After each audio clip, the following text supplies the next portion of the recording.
قال رسول الله صلى الله عليه وسلم إن الله لا يرضى عن العبد يأكل الأكل فيحمده عليها ويشرب الشرب فيحمده عليها আল্লাহর নবী বিশ্ব নবী জনাবে মুহাম্মদ রাসূলুল্লাহ সাল্লাল্লাহু আলাইহি ওয়াসাল্লাম বলেন, আল্লাহ তাআলা ওই বান্দার প্রতি সন্তুষ্ট হন ইয়াকুলুল আকলাতা, যখন কোনো খাবার খায়, ফায়াহমাদুহু আলাইহা, খাবার খাওয়ার পর আল্লাহর প্রশংসা করে, আলহামদুলিল্লাহ পড়ে।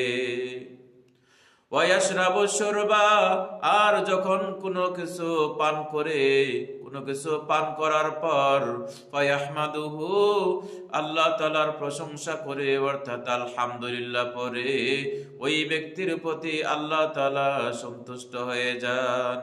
কাজেই কোনো কিছু খাবারের সময় অবশ্যই কোনো কিছু খেয়ে আমরা আলহামদুলিল্লাহ পড়ব, কোনো কিছু পান করার পর অবশ্যই আলহামদুলিল্লাহ পড়ব, তাহলেই আল্লাহ তাআলা আমাদের প্রতি সন্তুষ্ট হয়ে যাবেন। আল্লাহ তাআলা আমাদেরকে হাদিসটি আমল করার তৌফিক দান করুন, আমিন। আসসালামু আলাইকুম ওয়া রাহমাতুল্লাহ।